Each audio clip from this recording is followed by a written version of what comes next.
Bonjour à tous, c'est David de Green TV. Aujourd'hui, je vais répondre à une question. Est-ce que nous sommes tous pareils? Alors, il y a quelqu'un que je ne nommerai pas qui a dit dans une de ses vidéos qu'on était tous pareils parce qu'on a tous un foie, on a tous un cœur et donc on devrait manger tous la même chose. Bon, alors, du coup, ça m'a donné l'idée de faire une vidéo. Est-ce qu'on est vraiment tous pareils? La réponse est non, on n'est pas tous pareils. Donc lui, il parle de son expérience. Donc moi qui fais des études de naturopathie, qui ai consulté pendant quelques temps et donc qui ai reçu un certain nombre de patients, je me suis bien rendu compte qu'on n'était pas tous pareils. Hein, c'est pas parce qu'on a tous un foie qu'on est tous pareils. Le foie des uns et des autres ne fonctionne pas de la même façon. On n'a pas tous le même âge, on n'a pas tous le même mode de vie, on n'a pas tous la même génétique qui va s'exprimer de telle façon chez les uns et chez les autres. On n'est pas tous pareils. Déjà, rien que au niveau de la peau, je ne sais pas si vous avez remarqué, il y a différents teints de peau. Moi, par exemple, j'ai un teint jaune. Il y a des personnes qui ont le teint rose, il y a des personnes qui ont le teint blanc. Donc, il y a vraiment il y a différents types de peau et ça, on peut le classer sous forme de tempérament. Donc, cette vidéo, c'est un peu une introduction au tempérament. Je vais faire des vidéos qui vont parler des tempéraments, notamment des tempéraments hippocratiques. Alors,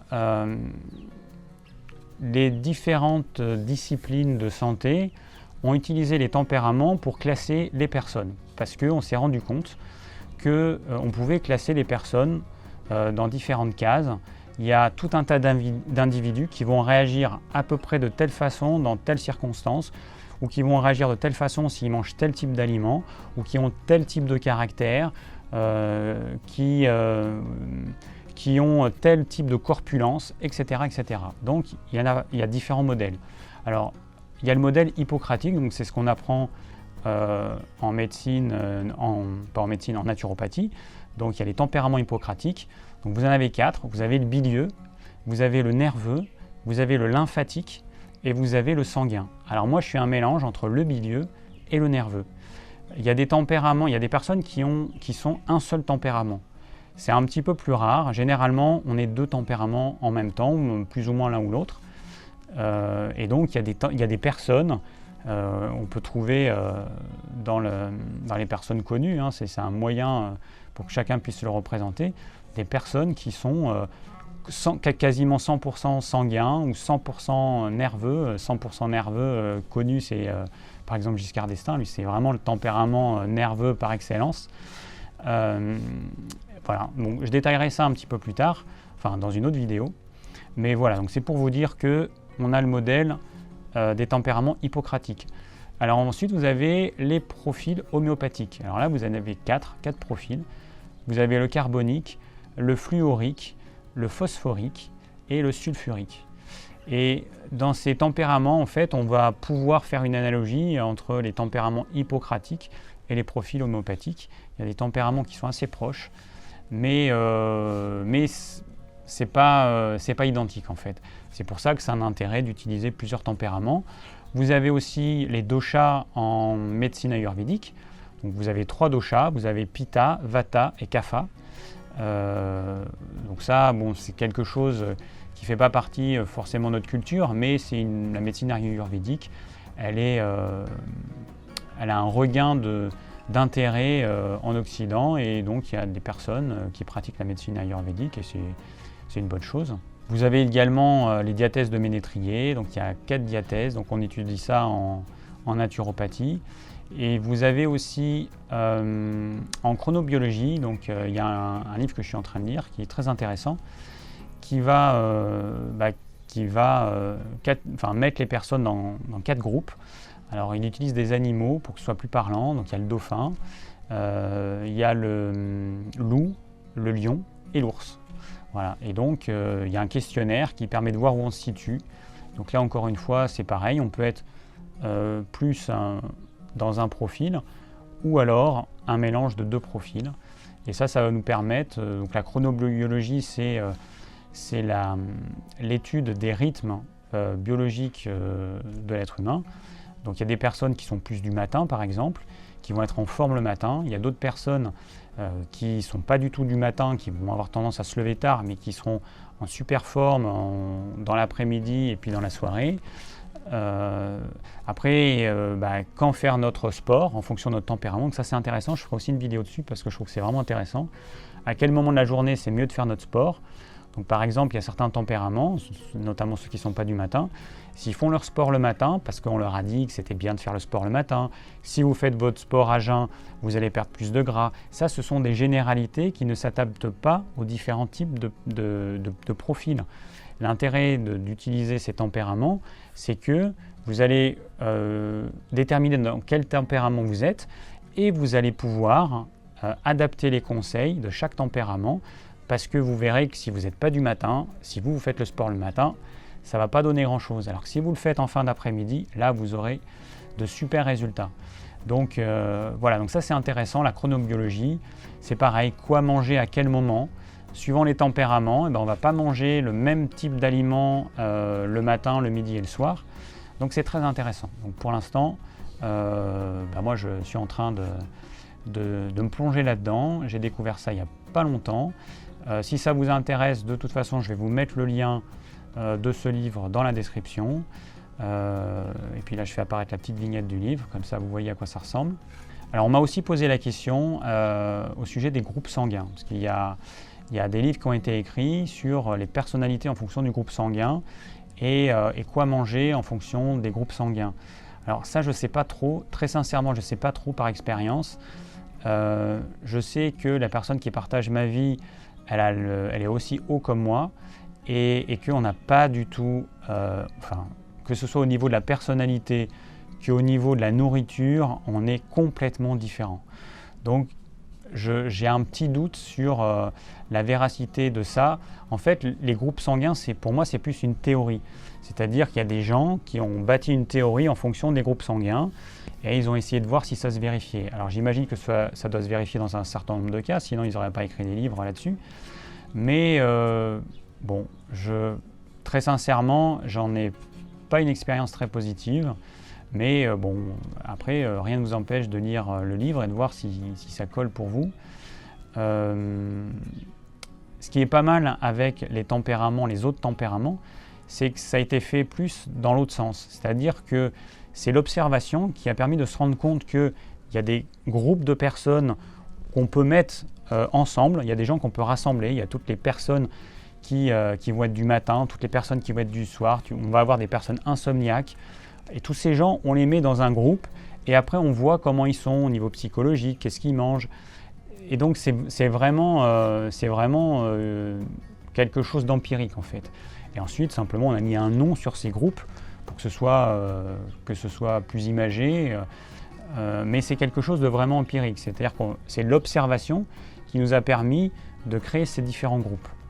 Et donc ça me semble quand même beaucoup plus valable que de partir sur une théorie en disant, supposons que chaque groupe sanguin ait un tempérament différent et un type d'alimentation différent. Supposons ça, essayons de prouver ça.